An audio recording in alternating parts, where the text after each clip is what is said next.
Take my word for it. I live there. Come to Florida. Get pre-approved right now with my guy Michael Kotze. Call him at 561-441-2730. He's got Choice Mortgage and a great real estate team. Get pre-approved right now. Michael Kotze, 561-441-2730. Buy in Florida right now. Don't wait. Save money on state taxes. Make your move today with Choice Mortgage. Trust me, Florida is waiting. This guy's so good, he did my commercials in Florida too. Mike Kotze, 561-441-2730. A ride.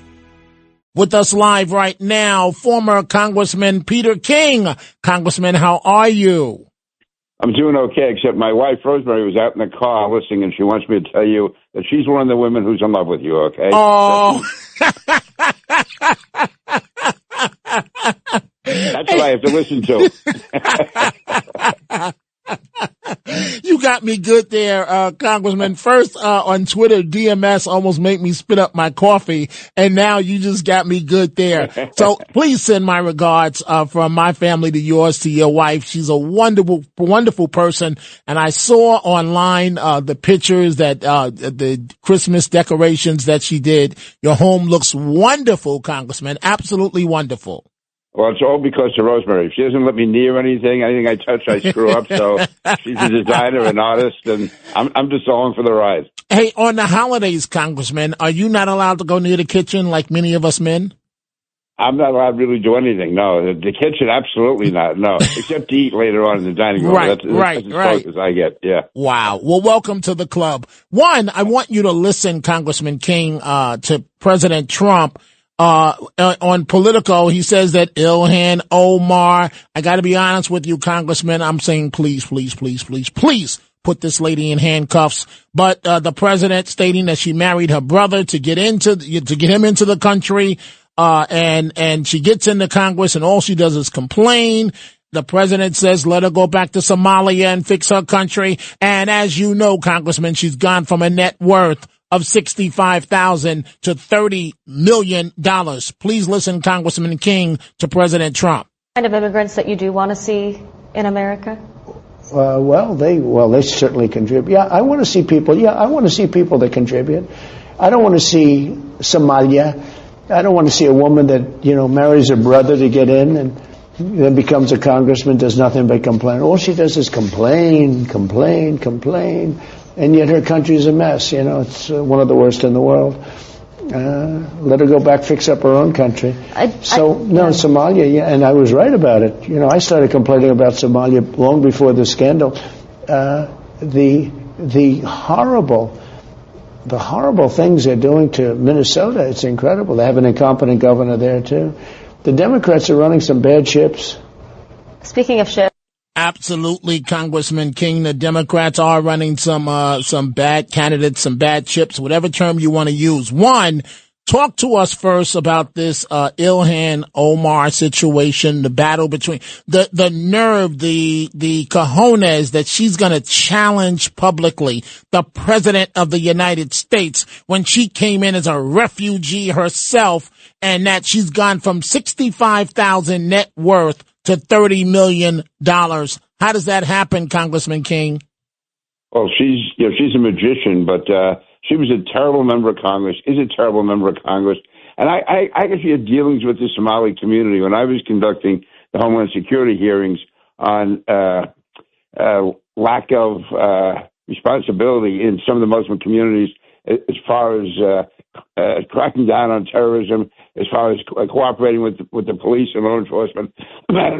Excuse me. Unfortunately, found out that one of the communities affected the most was the Somali community in Minnesota. Now, let me just say, I think the overwhelming majority of them are good people, but as with every immigrant group, there's always going to be some bad actors. But in other groups, you've had responsible leaders come and steer the people in the right direction. It's the opposite, and that's often the case with religious leaders.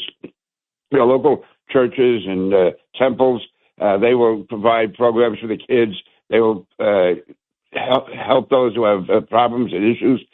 Instead, what I found in Minneapolis was that a number of Somali, first of all, their gangs were really bad, and there's one person that I was dealing with, and he became my main witness at the committee. He was raising his nephew as his son. He was raising him. The kid was starting to get in trouble. So he had him get involved with the mosque because they were doing youth programs, he thought.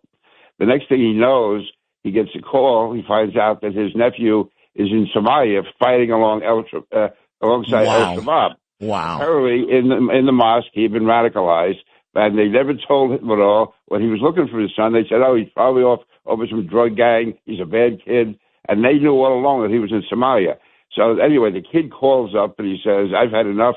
This is wrong. I made a mistake. I'm coming home. Well, 2 days later, he was shot and killed in Somalia. And when he went to the mosque, they told him that they put him under orders that he would be banished within the community if he or anyone in the family cooperated with the police or federal law enforcement. They told that to everybody in the community not to cooperate on any of these cases as far as young men being sent to Somalia. So here you have, in our country, you actually have religious leaders and community leaders sending children or young men over to Somalia to fight for the enemy, for al-Shabaab. And then when those kids wanted to come home or were killed, wanting the families not to cooperate. So if you're an immigrant community anyway, you're somewhat under siege, you're isolated, and you have crime issues within it, and these people literally were under the control of these so-called community leaders. So I say a lot of the problem comes from leadership within the community. There are a lot of hardworking Somalis. This person that I dealt with, he was terrific. He himself then started leading community groups, but unfortunately, many of their own leaders, people like Omar, are absolutely terrible. And then you have a governor like Walz who was just trying to, I guess, cooperate, pander to them. And so there was no adult leadership. There was no firm supervision. And again, it was every ethnic group, if you trace it, whether it's the gangs of New York with the Irish, whether it was the mob with the Italians or the Westies with the Irish, or the Murder Incorporated with the Jewish immigrants. There's always a certain criminal element, but the leaders of the community overcame that. And they cooperated with the police, they cooperated with law enforcement. That, unfortunately, is not the case with too many of the leaders in the Somali community in Minnesota. So I understand where President Trump is coming from. I just wouldn't categorize all of the people that way. I feel bad for the hardworking families that do want to raise their kids in a good environment, that do want to live a straight, narrow life, but instead they are terrorized by the criminal elements in the community, which their leadership does not crack down on. Did you have any interactions yourself, Congressman King, with Ilhan Omar, or your times didn't overlap while you were in Washington?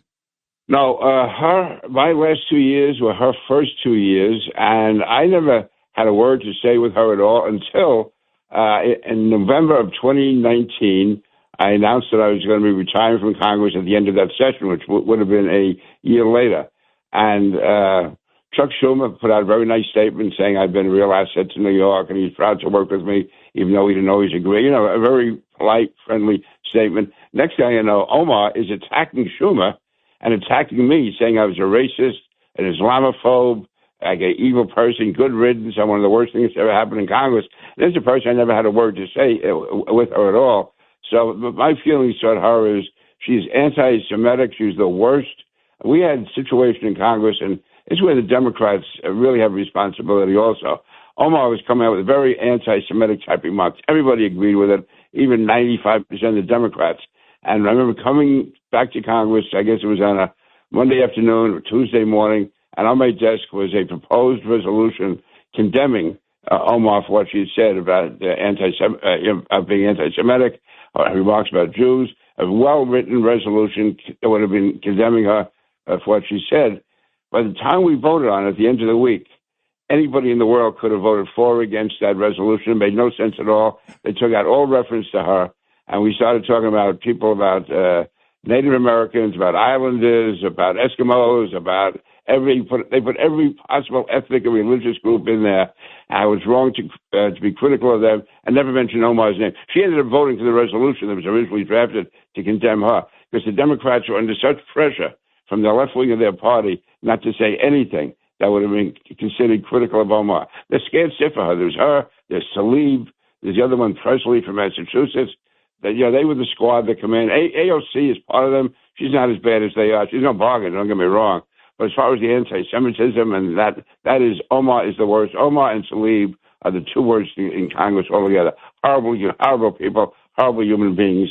And she came in here. She's lucky she's alive. She's a refugee, and the United States let her in. They treated her well. She gets elected to Congress, and as you know, there's always the questions: how she come in with the phony visas involved? Was she, getting others in? Was she faking to be married to her brother, and all of this stuff?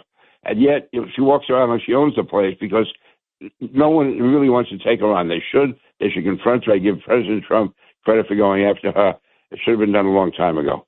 Absolutely. And as far as I'm concerned, the FBI, after investigating, should walk into her office and walk her out in handcuffs, and we'll see if she still has that smug, arrogant look on her face. We're just receiving this information, Congressman King. Yeah. And then I want to ask you about Elise Stefanik and Bruce Blakeman, someone you're very close to, but a possible Republican primary. Brad Lander, the New York City comptroller that ran for mayor, right, lost. Big supporter of Mamdani. He's set to challenge Congressman Dan Goldman, running against him. So I guess a Democratic primary for the congressman there. But on the Republican side, Elise Stefanik and Bruce Blakeman, the Nassau County executive, someone you're very close to. What type of contest does this surprise you? We're looking at a primary, and what is this going to look like? It doesn't surprise me. Ordinarily you would wish something like this didn't happen. I work with Elise in Congress. She's very smart, very hardworking, and she's definitely a star, no doubt about it. Bruce, I've known for over 30 years. I've worked closely with him. Actually, my daughter, when she was a councilwoman in the town of Hempstead, she and Bruce allied together. They formed a coalition, which in several instances actually went against their own party. And they did a lot to reform some things that were going on. So I've known Bruce. I know his wife, Sigal. She's a family court judge in Nassau County. Bruce is a great guy. In fact, when I was a kid in Queens, his father was the assemblyman. His district overlapped Nassau and Queens. So, again, he comes from a great family. His mother was a veteran in World War II. His father was a veteran. So he comes from a very proud family. Bruce was a Port Authority commissioner during 9/11. So I've been talking to Bruce over the last few weeks. I understand why he's running.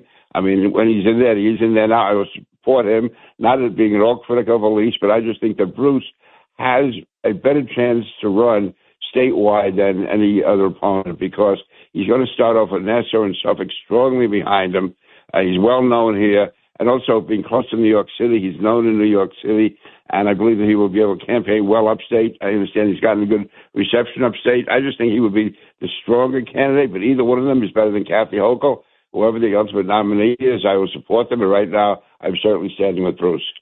I don't see a situation where there's going to be an actual primary on the Republican side. Put on your hat, Congressman King. I mean, are these two really going to, because if there's a primary, the only one that emerges victorious from that is Governor Hochul, because the Republican nominee will be bloodied after a primary. Is this actually going to carry out itself to Election Day for a primary? I think it's too early to tell, but I would hope if there is a primary, it's run strictly on who has the better chance of winning. It doesn't get personal. I was a little disappointed yesterday that one of Elise's staff people put out a long attack, a personal attack on Bruce, which was, to me, was totally out of line. Bruce, I was with him last night. He met with a group of us, and he told us he was going to be officially announcing this morning, which he did. And he said he has great regard for Elise. He's not going to say anything critical of her at all. He just thinks he has a better chance of winning, but that not is to in any way denigrate what she's done. And, it's been one way or the other is going to continue to do. Now, I do know that Bruce, I didn't get into all the detail with him, but he would not have stayed in this, certainly if President Trump urged him not to. And I thought it was significant yesterday when the president was having a news conference in the cabinet room, and he was asked about Bruce and Elise both running, and they asked him how he felt about it, and he said that he thinks both of them are great people. He is proud to call both of them his friends. So there was no sign-off or signal from President Trump for either one of them to get out of the race. So we'll see how it goes. I know Joe Cairo, who is a national committeeman from New York, is also the county chairman here in Nassau County, and he's going to be certainly working with Bruce on the campaign. And Joe Cairo will insist that it be done above board. So whatever Bruce does, it'll be, I think, in the best interest of the party. And we'll see where it goes. He does want to see what the level of support is. If he goes around the state and sees that he has a lot more support than people thought, then he would probably stay in. If not, he'll decide what to do at that time. Congressman Peter King, thank you for joining us. And I note with interest what you just said about President Trump. I was watching carefully. He didn't tip his hand one way or the other. So it's going to be interesting. Former Congressman Peter King joining us. Happy holidays to you, your wife, and your family. Thank you, Congressman. Okay, Dominic, you too. You're the best. Bye now. Looking for financial insights you can trust? How do you protect yourself as an investor? What's the strategy? I think it's really simple. I think you just want to be diversified in your portfolio. The Payne family brings real-world experience to every conversation. Well, I think that's the problem right now is, right, a lot of people that are close to retirement, they're taking so much risks. And if we do get a big sell-off, it could derail their retirement. Listen to the Payne Points of Wealth on the Red Apple Podcast Network.